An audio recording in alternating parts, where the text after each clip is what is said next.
Let me tell you something you won't hear in any motivational speech. The most expensive resource you have isn't time or money. It's your focus, and you are leaking it daily. In arguments you were never meant to win. You walk away feeling hollow, agitated, wondering why you're so tired when all you did was talk. That's the trap. And I fell into it for a decade.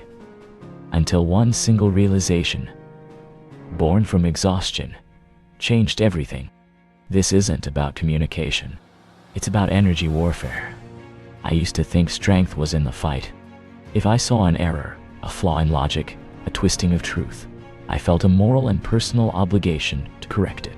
My identity was the person who could win the debate, who could outlast the emotional storm with calm reason, who could, through sheer persistence, make someone see.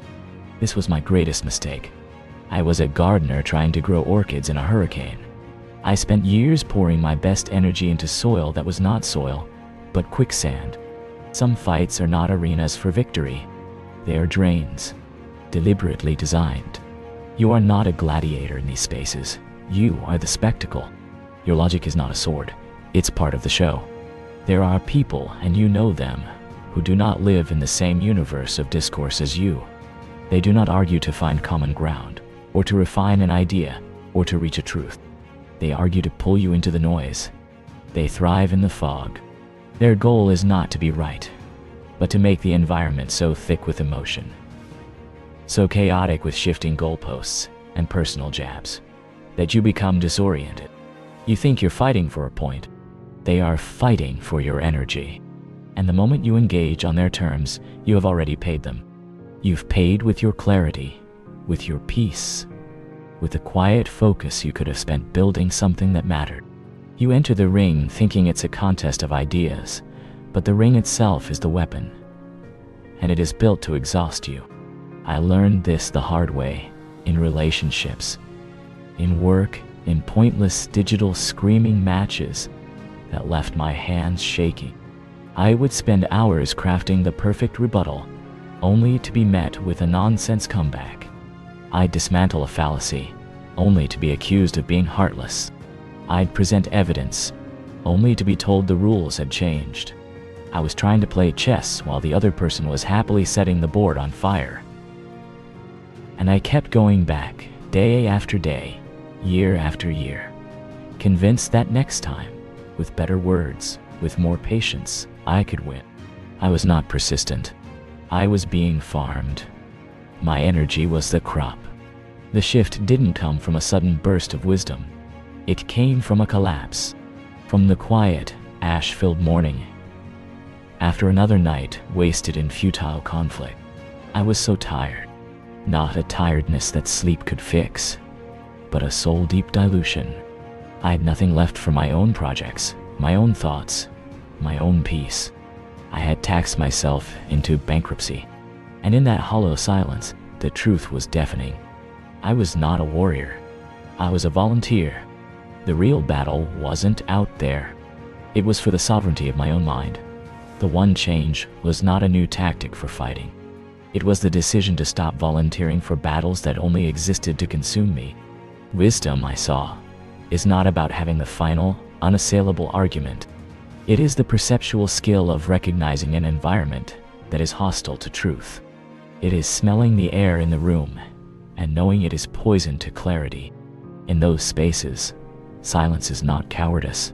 It is conservation. It is the radical act of removing your consent, your energy, your precious attention from a system designed to waste it. Your focus is finite. Every time you spend it on a chaos agent stage, you are withdrawing from the account you need to build your own life. And the people who profit from that withdrawal are never the ones building anything lasting. They are merely consumers of vitality. This is the discipline of the selective. True control is not loud. It is a quiet, internal gate. It is the ability to feel the provocation, the itch to correct, the surge of defensive energy, and to let it pass through you like a cold wind, without building a house for it. The disciplined person chooses their battles like strategic investments. They ask, is this a high-return engagement? Will truth or resolution have a chance here? Or is this a known sinkhole?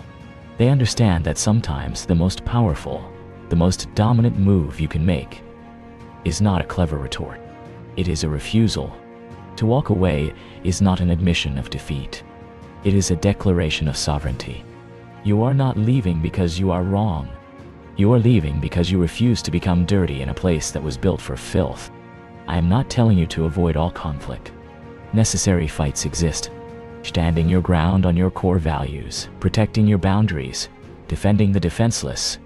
These are high-return engagements. They cost energy but pay in dignity and integrity. But 90% of the arguments that drain us are not these. They are ego skirmishes. They are traps set by bored or bitter minds that seek not understanding, but reaction. When you wrestle with them, you abandon all your advantage.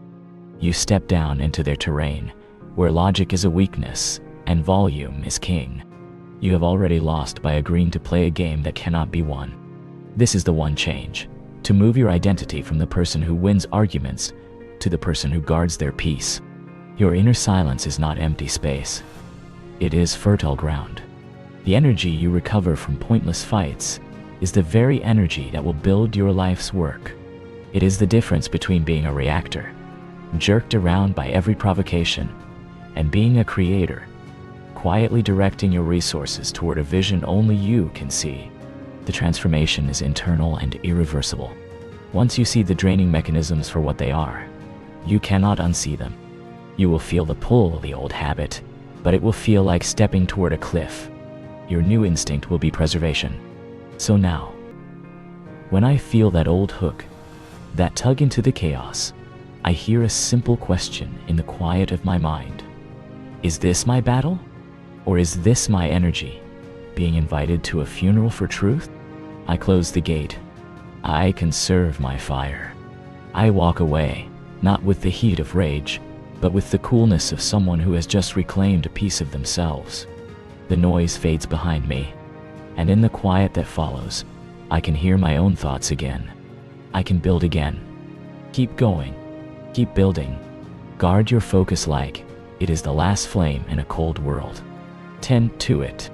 Feed it with good work and quiet walks and real conversations. Let the chaotic world scream for an audience. You are not the audience. You are the architect of something else entirely.